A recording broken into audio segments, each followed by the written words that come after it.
Hey guys, welcome back to the channel. In this week's episode, we're going to work on an OBD0 to OBD1 conversion for my 90 Civic Si. Now when performing this conversion on your 88 to 91 Civic or CRX, you first need to do the MPFI swap.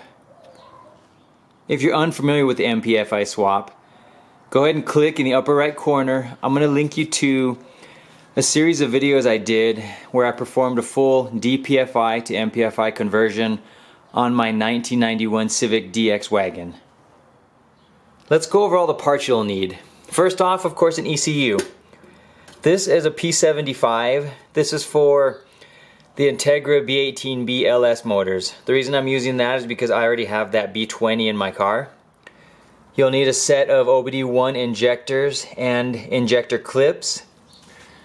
You're going to need the sub harnesses. Now you can go ahead and repin the distributor or the actual wiring harness to the car.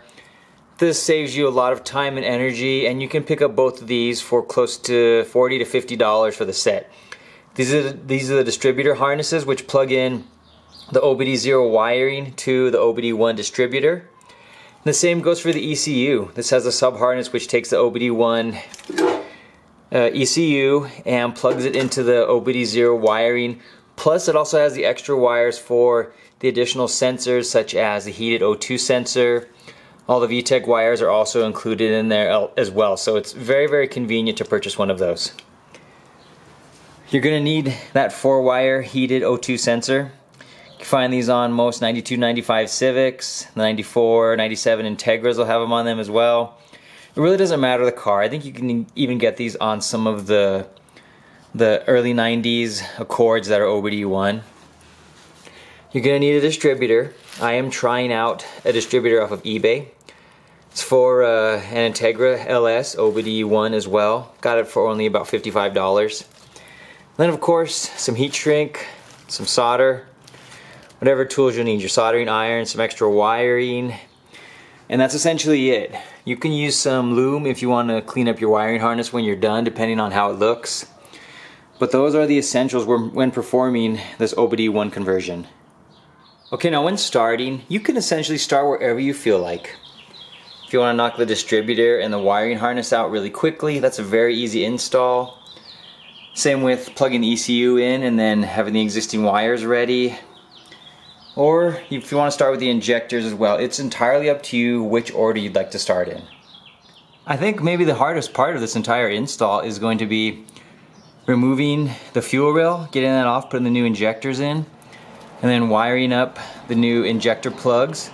But since mine already has the missing plastic cover for the fuel injector wiring, I can easily access it, splice these open, and then get the new plug spliced in. The resistor box removal, relatively easy. Pull that away, and we're just going to tie all 5 of those wires together now. And then the O2 sensor, I think that's probably going to be the most difficult to get to. I think you can see mine right down there. It's on top of the header. The O2 sensor needs to be downstream. You cannot use the original one on your exhaust manifold, which is up here in the middle. You need to use one that is downstream towards the end, which is reading all 4 cylinders. You'll get a better reading that way. Now you could potentially try using it if you still have it on this location on the original OEM exhaust manifold, but it's suggested to put it completely downstream of all 4 cylinders. And even the wiring up the O2 sensor won't be hard. It tells you exactly where all of the wires go on the instructions with the sub harness.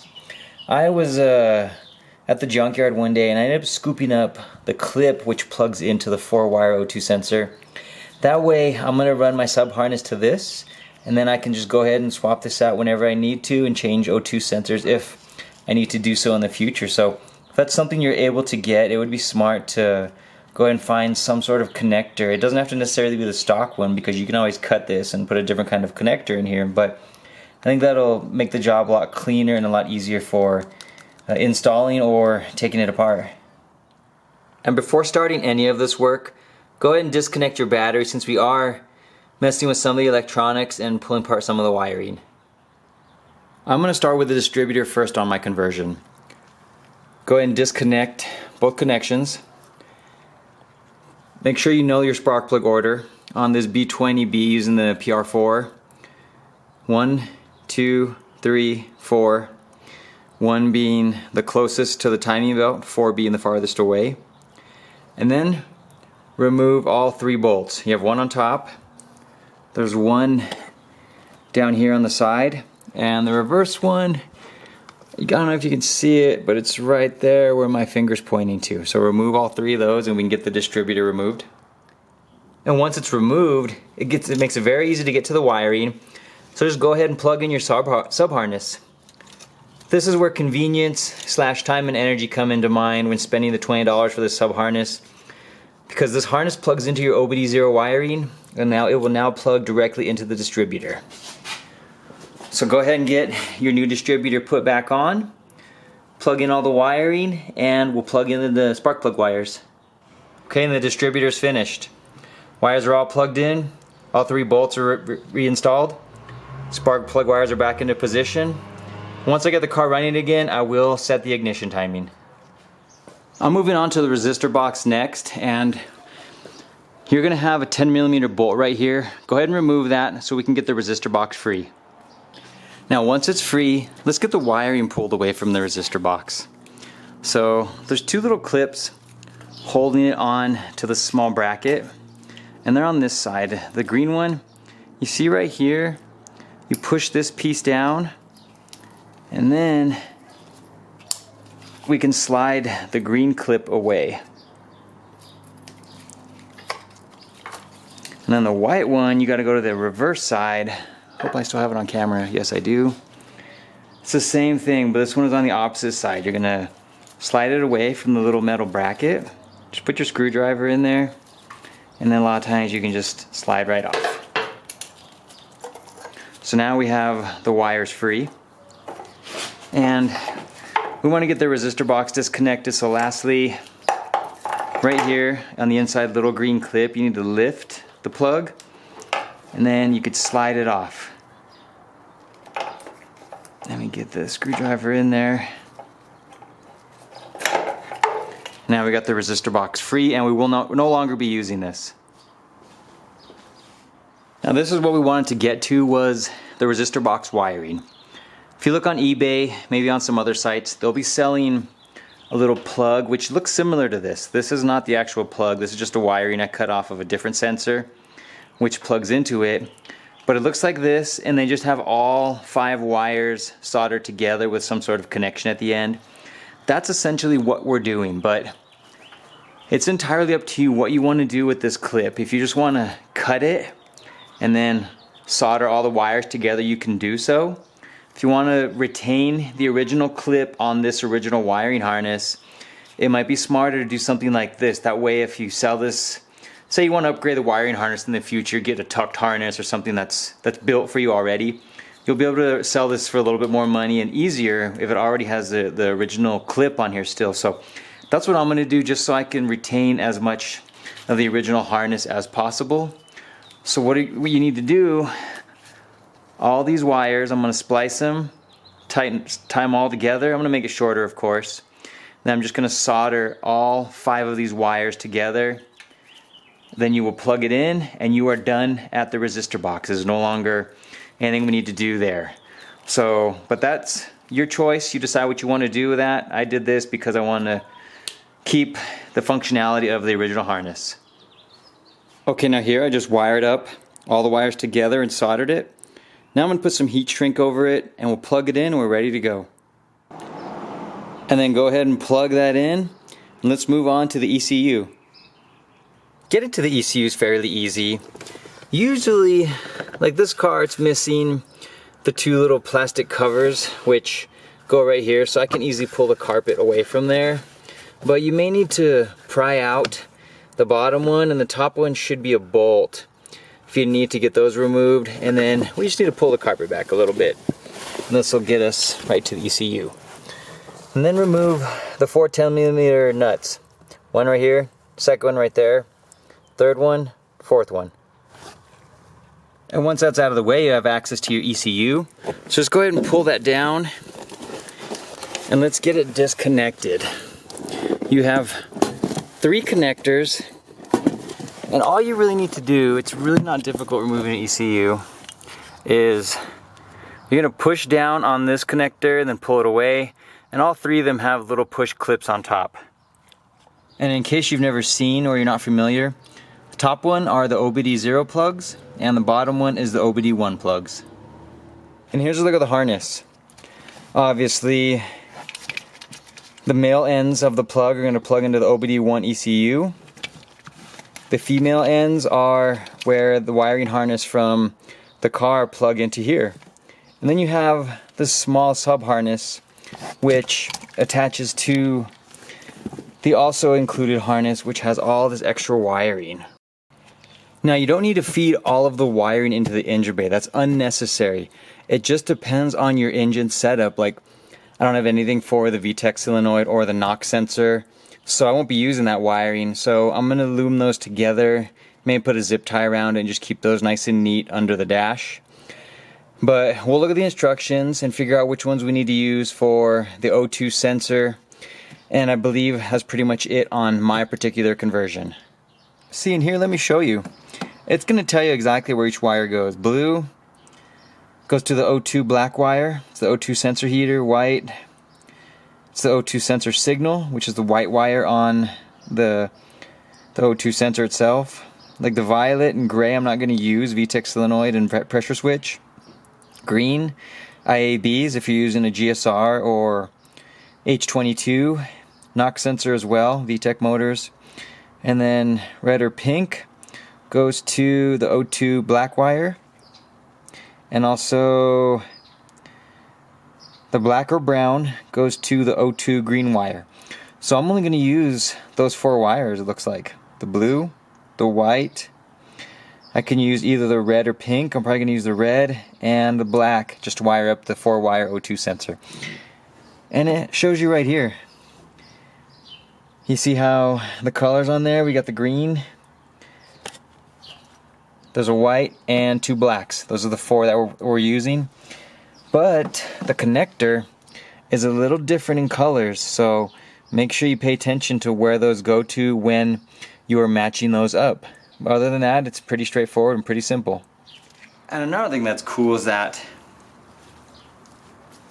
this wiring harness, it has all this extra wire. So I wanted to measure it. It looks like you have a little bit more than 3 feet of extra wire to run into your engine bay. So it doesn't look like I'm going to need to be doing any extending of any wires at all.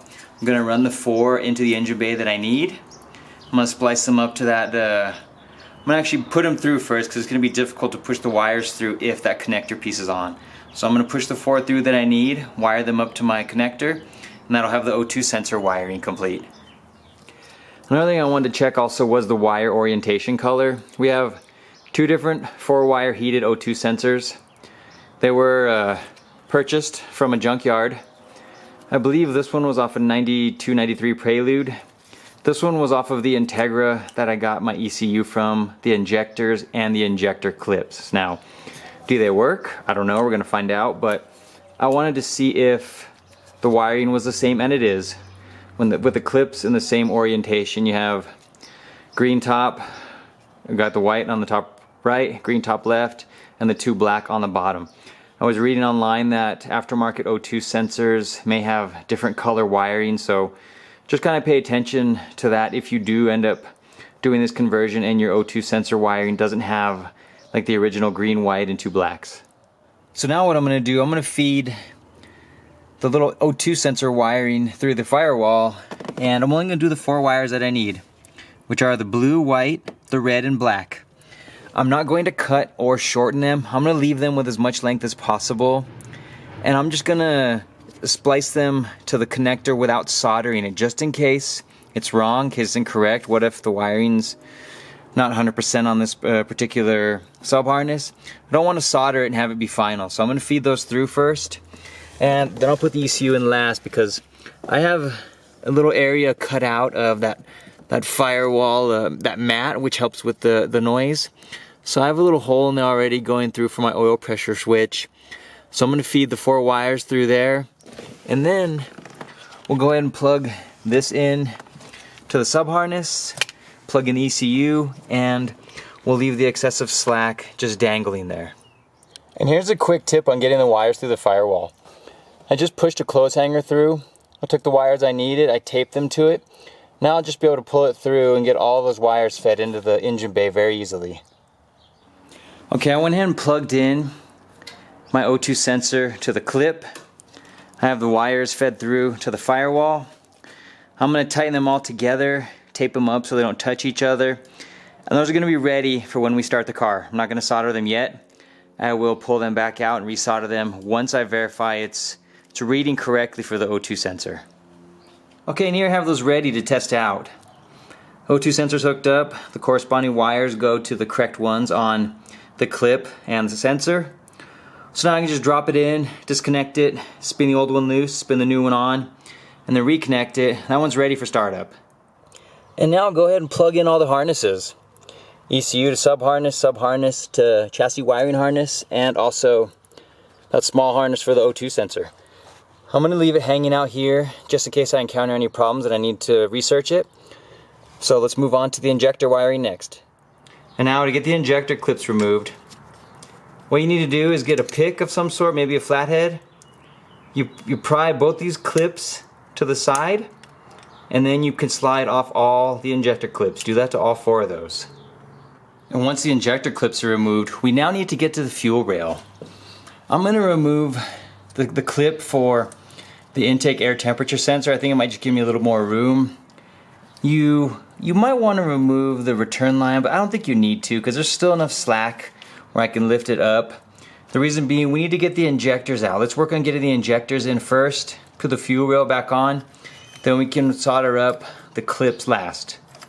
And to remove the fuel rail, on the back of it you're going to have 3 either 10mm nuts or bolts depending on your setup.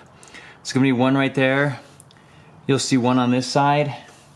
And the other one I can't show you on my car, but it's right underneath the fuel pressure regulator. That one is, let me see if I can show you. I'm probably gonna have to use an actual wrench just to get to that one. I won't be able to use a ratchet with a socket unless I want to remove the fuel pressure regulator. On my setup, I found it easier just to remove the fuel pressure regulator because it was tough to get to that bolt that was back here. So I went and removed it. On yours you'll have 2 10mm bolts holding it on. You don't need to disconnect the return line or the vacuum line. And then get the other 2 off. And then with the wiring out of the way, we should be able to wiggle up the fuel rail. The injectors may or may not come off with it. See, like 2, 3 stayed. 1 came off with the rail. So what you can do is just pull the injectors out now, one at a time, and we'll get the new ones placed back in there. One thing that we might want to do, check your O-rings. I put brand new O-rings on these when I installed them. I think I'm going to put these onto the OBD1 injectors before putting them back together. Okay, and with your OBD1 injectors ready, go ahead and reinstall the injectors, then the fuel rail. These O-rings are actually in really good shape. They're very pliable. I tested them all out. So I'm going to give these a shot. I actually fitted one into the fuel rail right now, and they feel spongy still, so I think we'll be okay with these particular O-rings. And now we're going to do the injector wiring. I went ahead and took off all the loom and tape. That way I have a little bit of extra room when cutting the wires and then resoldering the new injector clips on there. And now with your injector clips ready, I went ahead and I'm going to keep them similar colors. The yellow outside wire with the first injector, we're using a blue one, goes to blue, red outside, brown wire, brown injector wire number 1. So whatever length you cut off, do them the exact same length. That way when we tuck this together and put some loom over it, it'll have the exact same amount of distance between the wiring and the harness itself. And just for added clarification, when wiring these up, all of the red wires with the black stripe go to the yellow wire with the black stripe on the injectors. And once you're done with the wiring, we're not going to tape them up yet. We're going to do that last. So go ahead and plug them in to the respective injectors. Get your car lifted. Let's change out the O2 sensor, and then let's give it a shot. Start it up. Alright guys, for my setup, I had to go underneath the car, remove the O2 sensor. I have it plugged in now, got the wires all set up. Let's try to give it a start.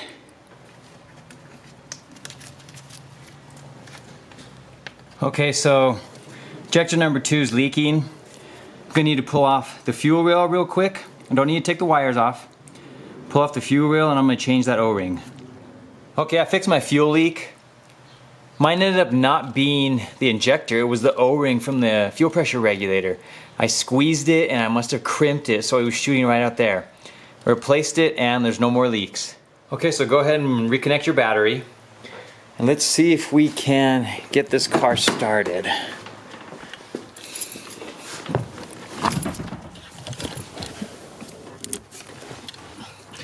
Everything's connected down there. Let's check for check engine lights. Okay, it turned off. Fuel went to the car.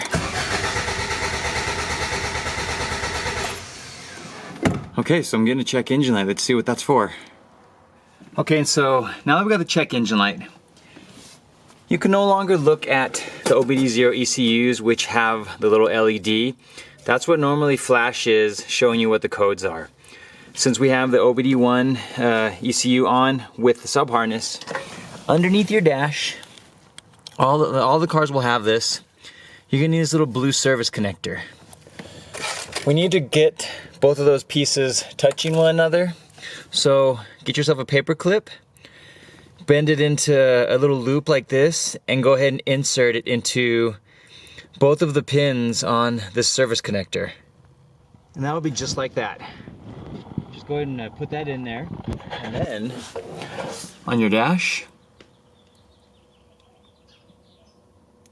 the check engine light is going to flash, and it's going to reveal what check engine light you're throwing. So mine looks like there's a 1, solid 1, 2, 3, 4, 5. Okay, there's 15, code 15.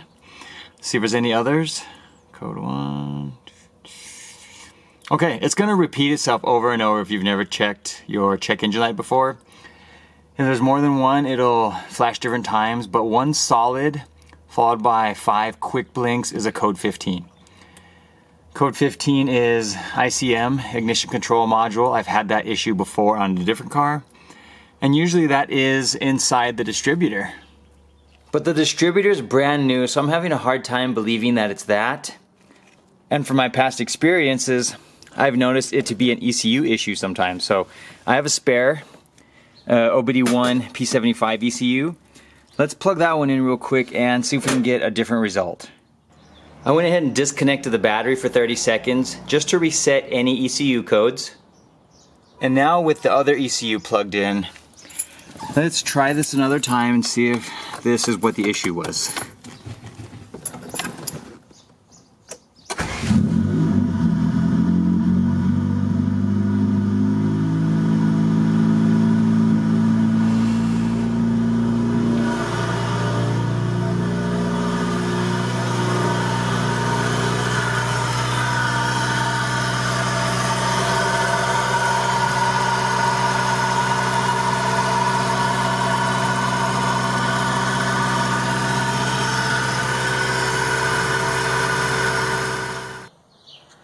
And the ECU ended up being my issue, guys. It wasn't the distributor, which I didn't think it would be, but you never know. With buying an eBay distributor, there is a possibility it isn't as good of quality as I've read and seen online, but mine seemed to work fine. Let's hope it holds up.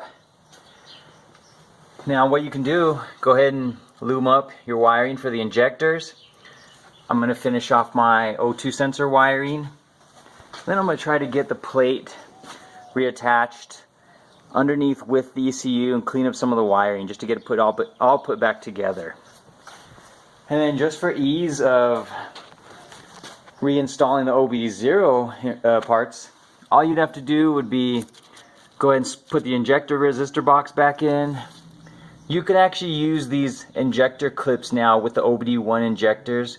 You would just have to trim a small portion of the inside of the injector itself. So the clips would be fine, no more soldering there, just swapping the injectors. And then the ECU, you just take the sub harness out, put your old ECU back in, And then the O2 sensor wiring, I still have the original plug that's part of the OBD0 harness. It's right in there.